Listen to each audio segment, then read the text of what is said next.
이스라엘 백성들이 광야 생활을 하는 모습들을 보면 참 인간은 별수가 없다, 혹은 또 인간은 죄인일 수밖에 없다는 그런 생각을 갖게 되어집니다.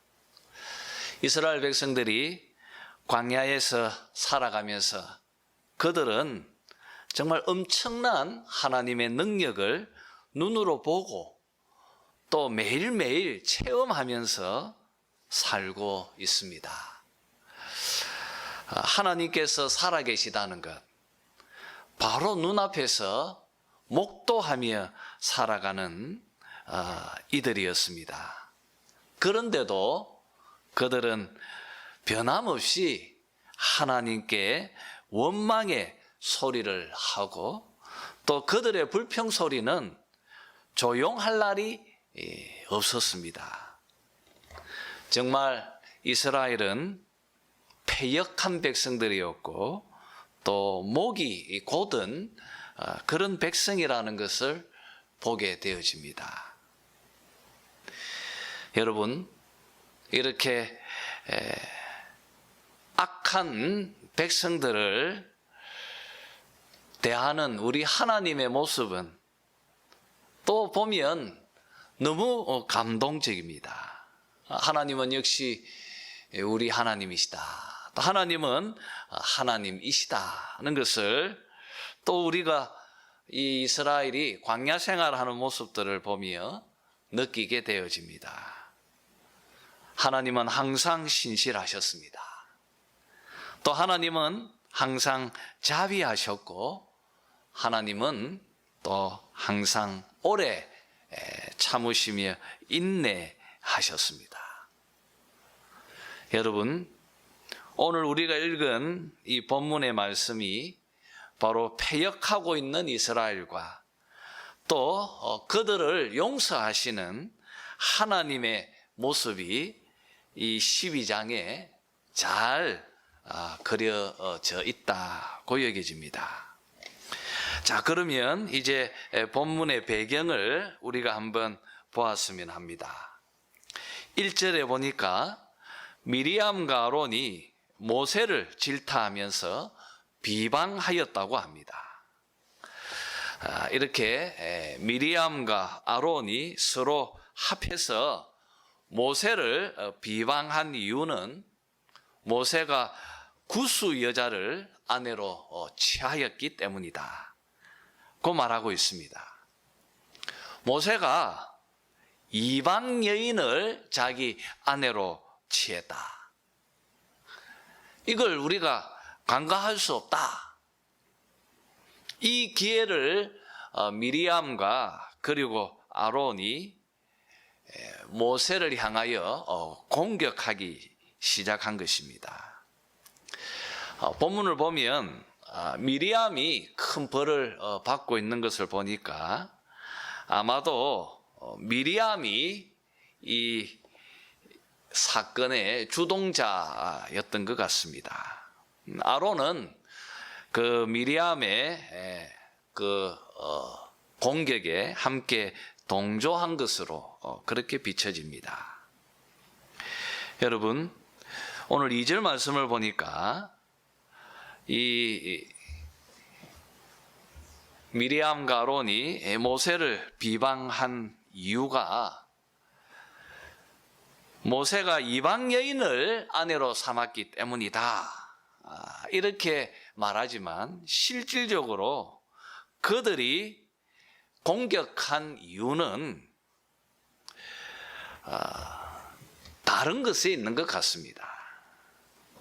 그것은 2절에 있는 말씀처럼 하나님께서 모세와만 말씀하셨느냐, 우리와도 말씀하지 아니하셨느냐, 이렇게 말하고 있는 것을 보니까 아마도 모세만 특별하게 이스라엘 백성들 앞에서 자기를 드러내는 것이 굉장히 불쾌했던 것으로 여겨집니다. 사실 그럴만합니다. 미리암은 여선지자로서 모든 여성들의 머리 역할을 했고요. 또 아론은 이스라엘 백성들의 이런 대제사장으로서 어떤 영적인 권위가 있는 그런 자리에 서 있기 때문입니다. 그러니까 여호와께서 모세와만 말씀하셨느냐, 우리와도 말하지 않았느냐라고 말하는 이 그들의 마음이 인간적으로는 조금 이해가 되어집니다. 어쨌든 그 출발은 굉장히 이렇게 시샘하는 그런 마음, 또 시기와 질투로 이 사건이 시작되어진 것으로 여겨집니다. 여러분, 우리 같으면 모세가 이들을 꾸짖고 또 비록 자기의 형제들이지만 그들을 향하여서 어떤 벌을 내릴 수도 있었을 것입니다. 그런데 오늘 3절의 말씀을 보니까 이 사람 모세는 온유함이 지면의 모든 사람보다 더하더라고 말하고 있습니다. 여러분, 모세는 이들을 벌하거나 또 자기의 권위에 도전하는 이들을 향하여 오히려 공격하는 모습을 보이지 않습니다. 모세는 아마도 이 사건을 조용히 혼자 참으면서 가볍게 넘기려고 한 것 같습니다. 왜냐하면 자신을 향한 권위가 이 권위에 대한 도전이 오히려 하나님 마음을 또 안 좋게 만들어서 이스라엘 백성들에게 전체에 큰 어떤 화가 임하지 않을까 하는 그런 생각을 모세가 가진 것으로 여겨집니다. 그래서 모세는 온유하게 그냥 이 사건을 덮어 넘어가려고 했습니다. 하지만 하나님은 그렇게 하지 아니하셨습니다. 2절 하반절에 있는 말씀처럼 여호와께서 이 말을 들으셨더라. 여호와께서 이 말을 들으셨더라고 그렇게 2절 끝에 말하고 있습니다. 여러분, 하나님은 엄밀히 이루어지고 있는 그 모든 것들에 관하여 하나님은 다 보고 계시고 듣고 계시는 분이심을 우리가 여기서 알게 되어집니다. 하나님은 이제 4절에 있는 말씀부터 이들을 부르셔서 직접 개입하기 시작하십니다. 하나님은 이 아론과 미리암을 그리고 모세와 함께 회막으로 부르셨습니다. 그리고 그 회막은 성막입니다. 그 성막에 부르셔서 하나님은 구름 기둥으로 그 회막에 강림하셨습니다. 그리고 아론과 미리암에게 이렇게 말씀하십니다.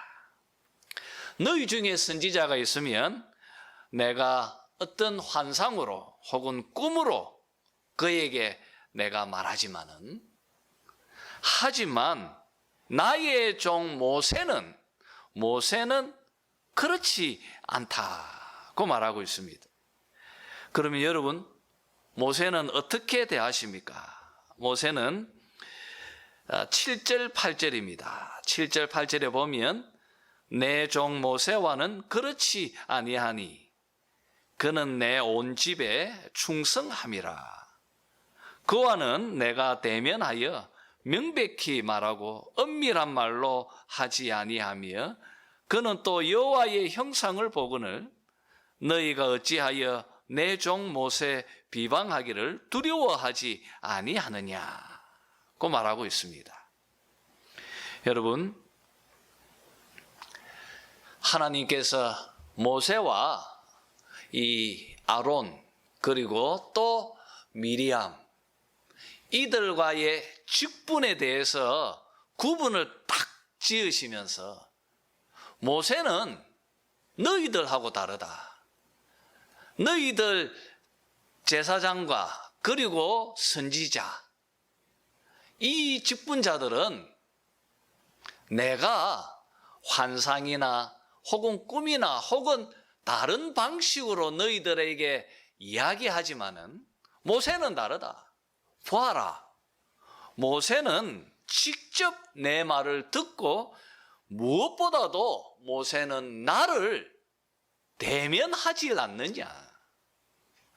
나와 대면하지 않느냐. 그는 나의 형상을 보거늘 어떻게 너희들이 두려워하지 아니하고 모세를 향하여 공격하느냐. 하나님께서 꾸짖고 계십니다. 여러분 생각해 보십시오. 모세는 어떤 직분자입니까?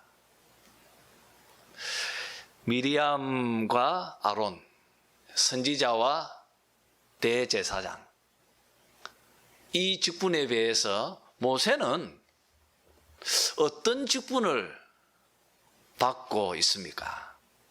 물론 모세도 선지자로 성경에서는 구분되어지지만, 하지만 하나님은 다른 선지자들하고는 다르게 특별한 위치에 있는 존재라고 말하고 있습니다. 여러분, 우리가 여기서 보아야 할 것은 모세가 여호와의 형상을 보고 있다, 그리고 그분의 말씀을 직접 듣고 있다는 말 속에서 그는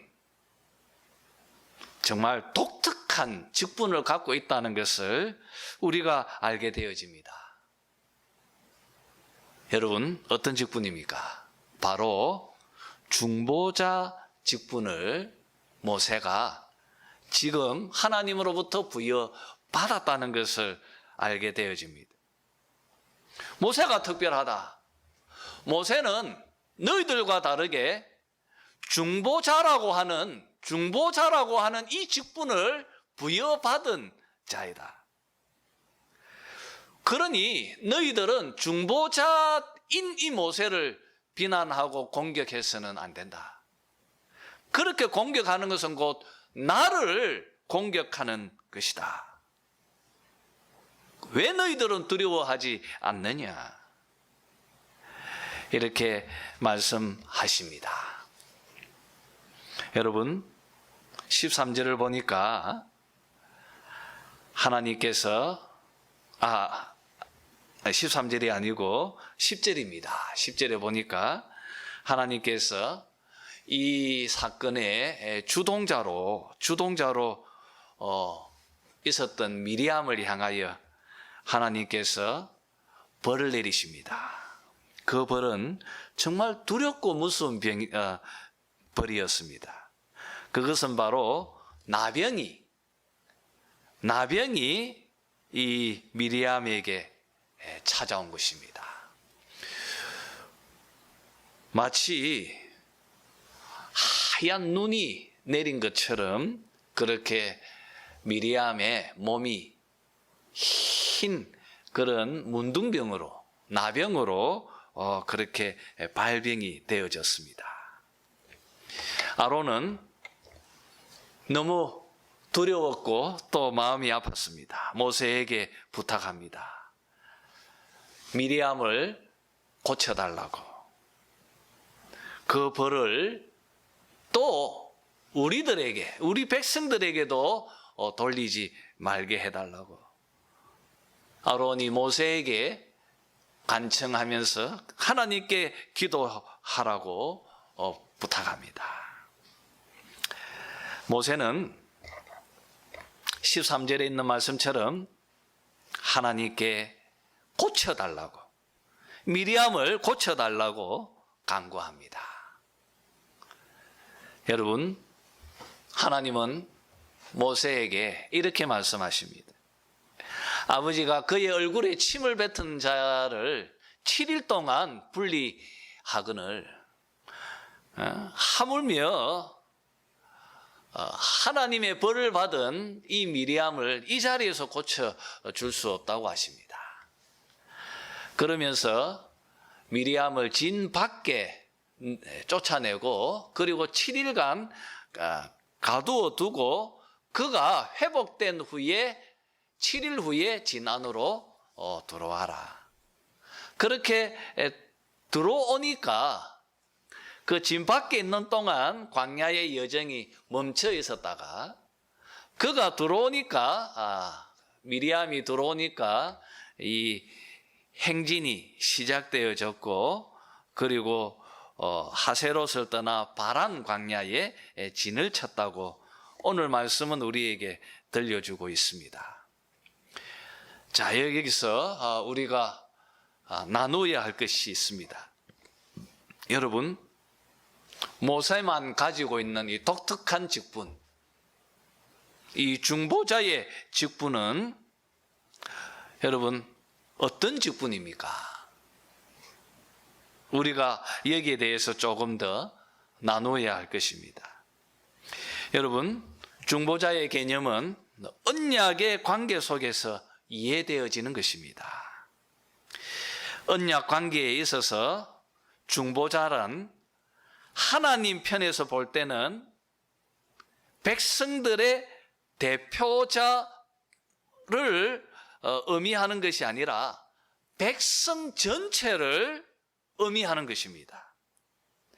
그리고 또 백성 편에서 볼 때 이 중보자는 하나님을 대변하는 자 정도가 아니라 바로 하나님 자신인 것을 우리가 알게 되어집니다. 이것이 바로 언약 관계에 놓여져 있는 중보자의 모습이고 또 그렇게 우리는 이해해야 하는 것입니다. 우리가 흔히 생각해 볼 때 중보자는 둘 사이에 서서 이쪽 편도 아니고 저쪽 편도 아닌 뭔가 그냥 그 가운데에서 교통정리하는 그런 존재로만 이해합니다. 성경에서는 중보자의 개념을 그렇게 말하지 않습니다.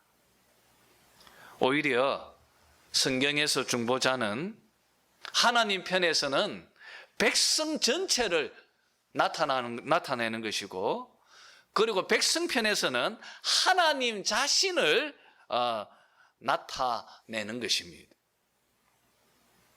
그러니 여러분, 이 중보자인 모세를 비방한다는 것은 바로 하나님 자신을 향하여 도전한 것이기 때문에 하나님께서 이렇게 진노하셨고 또 벌을 미리암에게 내리신 것입니다. 여러분, 한번 생각해 보십시오. 오늘 민수기 12장에서 말하고 있는 하나님의 이 모세를 향한 독특한 직분, 이 중보자로서의 이 직분, 무엇을 예표합니까? 오늘 이 본문은 우리에게 무엇을 교훈하고 있습니까? 그리고 모세는 누구를 예표하고 있습니까? 우리는 아주 쉽게 바로 우리의 중보자 되시는 우리 주 예수 그리스도를 지금 예표하고 있다는 것을 알게 되어집니다. 여러분, 옛 언약의 이 율법의 수요자였던 이 모세는 바로 새 언약의 새로운 은혜의 수요자이신 우리 주 예수 그리스도를 예표하고 있는 것입니다. 모세는 예수님을 예표합니다. 그리고 신명기서에 있는 말씀처럼 나와 같은 선지자가 다시 올 것이라고 했습니다.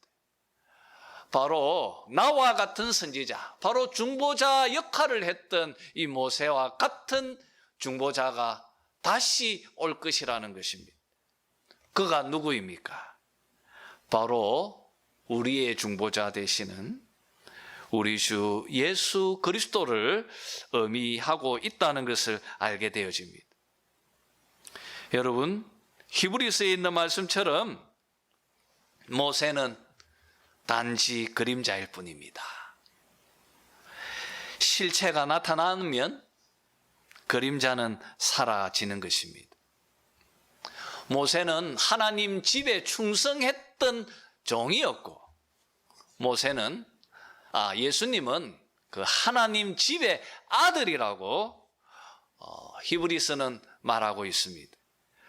더 높으신 분, 바로 참 실체이신 중보자. 모세는 예표했을 뿐이지만 실체로 오셨던 우리 예수님이 바로 모세가 보여주었던 그 참 중보자이심을 우리에게 보여주고 있습니다. 여러분, 예수님은 우리를 단지 대표하는 분이 아니라 우리들 자신이고 우리 전체이십니다. 그러니 예수님이 나의 중보자가 되셔서 십자가에 돌아가셨다는 것은 곧 내가 그와 함께 십자가에서 죽은 것입니다. 예수님께서 우리의 중보자가 되셔서 그가 부활하셨다는 것은 곧 나도 그와 함께 부활한 것입니다. 왜냐하면 그는 나의 중보자이시고 그는 바로 나를 의미하기 때문입니다. 똑같이 여러분, 또 예수님은 하나님 자신이십니다. 예수님은 바로 하나님 되십니다. 왜 그렇습니까? 그가 중보자이시기 때문입니다.